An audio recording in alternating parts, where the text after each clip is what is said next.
En esta sesión vamos a analizar esa intersección crítica, ese punto exacto donde la seguridad y el cumplimiento normativo chocan, o mejor dicho, donde deben converger, especialmente en los ecosistemas móviles y de la nube. Bienvenidos a esta sesión de Seguridad Avanzada, una cátedra diseñada por el ingeniero Fedor Derencin Martínez para el Tecnológico Universitario Euroamericano. Bien, nuestra agenda para hoy se divide en 4 áreas fundamentales. Primero, vamos a definir qué es este nuevo perímetro digital. Después, nos meteremos de lleno en las normativas clave que lo gobiernan. Luego, haremos un análisis forense del caso Liga Pro para ver la teoría en acción. Y para cerrar, vamos a extraer las lecciones de auditoría más importantes para el mundo real.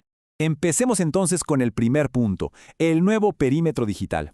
Y aquí lo primero que hay que entender, que hay que internalizar, es que la defensa tradicional, esa idea de una fortaleza que protegíamos, simplemente se ha disuelto. Ya no existe.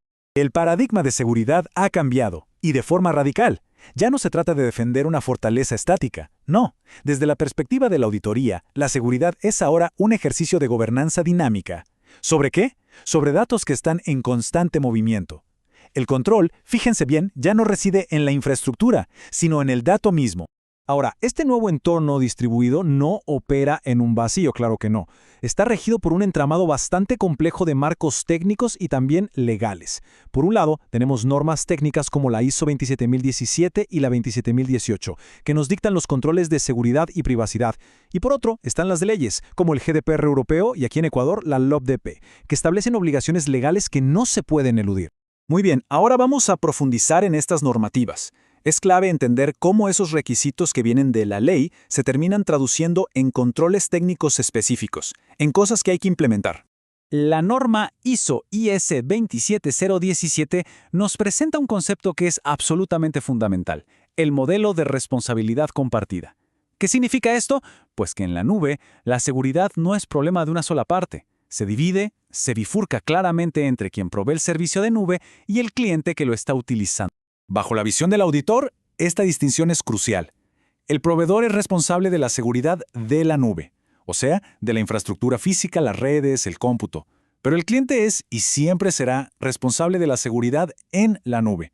Sus propios datos, sus aplicaciones, cómo configura los accesos, la gestión de identidades. Si hay negligencia aquí, la responsabilidad es exclusiva del cliente. Pasemos a la norma ISO/IS 27018. Esta se enfoca muy específicamente en la información de identificación personal. Sus pilares son en realidad mandatos técnicos. Prohíbe usar datos para publicidad si no hay consentimiento explícito. Exige total transparencia sobre dónde, geográficamente, residen los datos. Obliga a notificar cualquier brecha de seguridad sin demora y requiere que la propia arquitectura permita a los usuarios ejercer sus derechos sobre su información. Ahora, si comparamos las dos leyes más influyentes, el GDPR de Europa y la LOPDP de Ecuador, vemos que la arquitectura legal es muy similar. Ambas protegen los derechos ARCO, de acceso, rectificación, cancelación y oposición. Sin embargo, el punto crucial de divergencia, y esto es lo que define el apetito de riesgo de una organización, está en las sanciones. Miren, el GDPR puede imponer multas de hasta el 4% de la facturación global, un golpe que podría ser devastador. La LOPDP, en cambio, se limita al 1% del negocio, pero local. La diferencia en el impacto financiero es abismal. Bueno, dejemos la teoría por un momento y pasemos a un análisis de caso. Vamos a ver qué ocurre en el mundo real cuando la innovación tecnológica decide ignorar el cumplimiento normativo. Hablemos del caso Liga Pro. La pregunta que debemos plantearnos es esta. ¿Qué pasa cuando un proyecto que suena innovador, como el Fan ID, se despliega sin tener desde su concepción una arquitectura legal y de cumplimiento que sea sólida?